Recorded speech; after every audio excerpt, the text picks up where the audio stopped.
the 26th jailbreak update video. And man, 26 weeks in a row. Thank you guys so much for the support on these videos. They're a ton of fun to make, and I know you guys enjoy them. So thank you for the support on these jailbreak update videos. But anyways, in this video, we're gonna be talking about a new powerful BootROM exploit. You heard me right, a BootROM exploit, which is extremely rare for the iPhone 3GS. Another new Substrate fix for you jailbroken iPhone 7 users, signing services, fake jailbreaks, and more. And as always, if you guys haven't watched like the past 3 episodes of this series, make sure you go back and watch those just so you're filled in with everything and you don't ask a question that I've already answered numerous times. So please just go back and watch at least the past 2 or 3 videos in this series before watching this one. All right, so let's get into it. So first, let's talk about this new BootROM exploit that was just released for the iPhone 3GS. And yes, you heard me right, a BootROM exploit and the iPhone 3GS. 2 things we haven't heard, the name of in a long time in the jailbreak community. And I'm gonna explain a little bit more about what a BootROM exploit allows you to do here in just a second, but I will say that a BootROM exploit is perhaps the rarest and most valuable exploit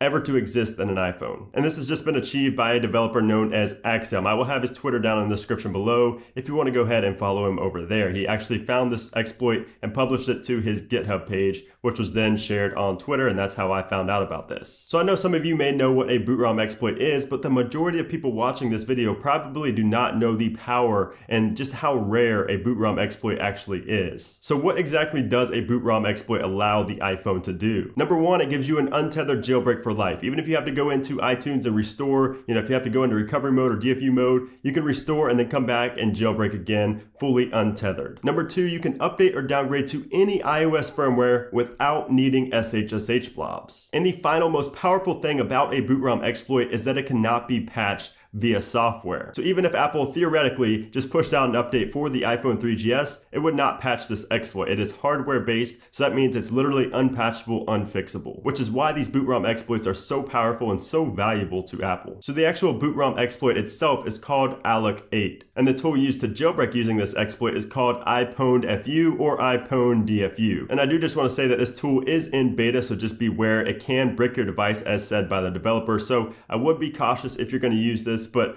then again, you could pick up a 3GS for like 20, 30 bucks on eBay or Craigslist. So I would definitely go ahead and get some. I actually just bought 2 3GSs on Craigslist for 20 bucks a piece. So I'm definitely going to be testing out this tool. But anyways, a fun fact about this tool is that it actually uses pieces of GeoHot's Lime Rain. That's right, Lime Rain from GeoHot. I've talked about this a lot, and only real jailbreak OGs will remember this jailbreak when it dropped. Hey guys, how's it going? It's Brandon here, BB's iPod Touch Shop. Today I'll be showing you how to jailbreak the new iPod Touch 4th generation. So this pretty much jailbreaks everything. Now this is called Lime Rain. It's from GeoHot, so you see it's right there. This is Lime Rain Jailbreak by GeoHot. We're just gonna hit Make It Rain. Now it's gonna say Entering Recovery. Alright, so click Lime Rain. And there we go. It says please select packages, and it will be downloading Cydia. So this tool uses an exploit from GeoHot in 2017. So this is like, what, 7 years ago when GeoHot released this jailbreak. And this tool actually takes advantage and uses one of the exploits that was in that tool, which is just incredible that his work is still being utilized today. And just another fun fact, this is the only other BootROM exploit released for the iPhone since GeoHot's Lime Rain back in 2010. So yeah, now you guys can understand why these exploits are so rare and so valuable, and they're just very hard to come by. I can't see another BootROM exploit maybe ever coming for the iPhone. They're really that rare. I don't want to say never because anything can happen, but just know that it's probably not going to happen anytime soon. So yeah, like I said, if you have an iPhone 3GS just sitting around, I would definitely suggest trying this out. It should be a lot of fun to tinker around with. And again, you can pick one up for like 20, 30 bucks tops on eBay or Craigslist. So now let's fast forward 7 years and talk about the Mock Portal iPhone 7 jailbreak. So if you guys watched my tutorial a few weeks ago about the updated iPhone 7 jailbreak using Mock Portal, you guys know about the developer Rest. He's the one that released that Substrate fix that was better than iJap Substrate fix for this Mock Portal jailbreak. Well, now he has actually released another Substrate fix for this Mock Portal jailbreak, but it automatically enables Substrate. So you don't have to run any commands in terminal or anything. It just automatically enables Substrate by default after you click on the Mock Portal icon in jailbreak. It's called Order 65 and it is in Cydia under his source, which you should have added if you already have an iPhone 7. If not, I will have that in the description below. And like I said, after you install this, you won't have to go to terminal and type in fix, or you won't have to type in execute or anything like that. It's gonna do it automatically for you. You can still type those commands in if you want, they'll still work,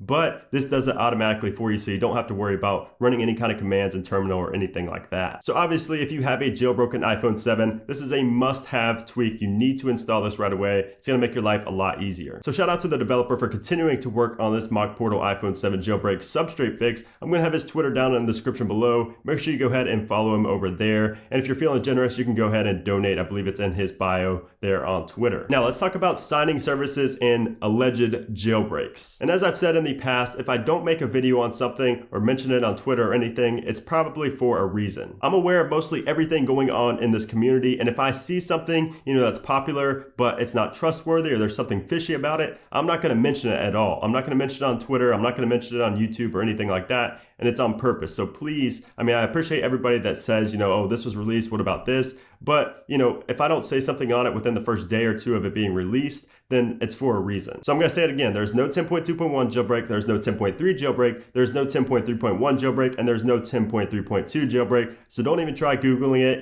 don't even search for it, it's just a waste of time. Until I upload a video or tweet something out on Twitter about a jailbreak being released or hinted at, don't believe anything you see at all. I've also had a lot of people asking me about ZeroCon, which I talked about a few episodes ago, and ZeroCon, even in the video where I talked about ZeroCon, in that jailbreak update video, I mentioned that not to expect anything to come out of this. Don't expect like a jailbreak, or don't expect any kind of new information or new demonstrations of jailbreaks or anything like that to come out of this. And that's exactly what happened. Nothing came out of it, at least to the public, at least to this point that we know of. And the main reason I talked about ZeroCon is because it is a big event going on in the community. It was a big event going on in the community, and I needed to cover it just because it was happening in the jailbreak world. You know what I mean? It just doesn't benefit us directly, so a lot of people thought it was like pointless to talk about it. But, that was just them thinking about themselves and not, for the community. We don't know really what could have formed there, new partnerships or teams teaming up and talking about potential future exploits. We really don't know what went on behind the scenes there and in private. And as for Mosaic 2017, I talked about this previously as well. And of course, Pengu is going to be there, and there's a good chance they could demonstrate something. It doesn't necessarily mean an iOS jailbreak. If it is an iOS jailbreak, as I mentioned, like a month ago now about Mosaic when I talked about that, it's probably going to be an iOS 11 beta jailbreak. But of course, nothing is confirmed. Once we get closer to that date, it is after WWDC, so that's why I think it's going to be iOS 11 beta 1. But like I was saying, as we get closer to that date, we'll have more information about Mosaic and more information about Pengu's talk. Because if you go on the Mosaic site right now, you will see that the slate is just blank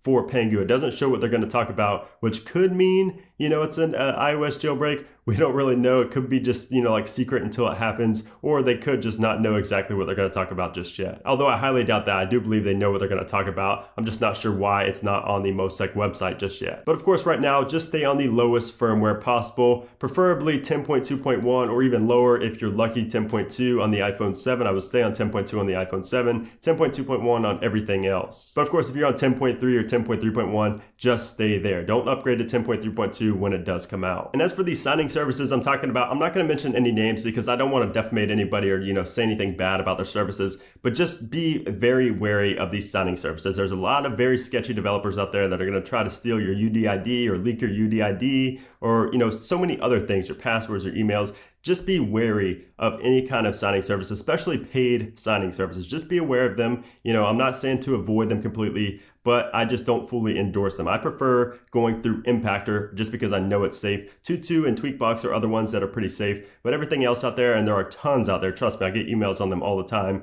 just be very cautious. So I also wanted to talk about the upcoming Delta emulator. So I talked about this quite a bit. This is an all-in-one emulator, and I actually made a video a few months ago showing a first look at the Beta 1, but now we are approaching a Beta 4, which is going to introduce Game Boy Color. So of course, stay tuned for a video. I'm going to be making a video when the final version gets released, not these beta releases because they're not really anything too crazy, and there's not too much demand for it just yet. But when the final version does get released, I'm going to be sure to make a video on that, so stay tuned. And another subject that's been pretty popular in the past few episodes has been Snapchat. So Snapchat Plus Plus is now working on jailbroken devices. There's been a lot of errors going on with Snapchat and things like that, but there's now a tutorial to get Snapchat Plus Plus working only for jailbroken devices, unfortunately, but I will have that guide down in the description below. If you're having trouble with Snapchat Plus Plus, make sure to check it out. As for videos coming this week, expect a What's on My iPhone video, expect a new jailbreak tweaks video, and also expect a lot of Samsung Galaxy S8 videos. later into the week and into the weekend. I'm going to be making videos on the S8 itself and also comparing it a lot to the iPhone 7 Plus. So that's pretty much everything that's happened in the jailbreak community over the past week. So if you haven't subscribed already, make sure to subscribe. Again, I do these videos all the time. I believe this is the 26th week in a row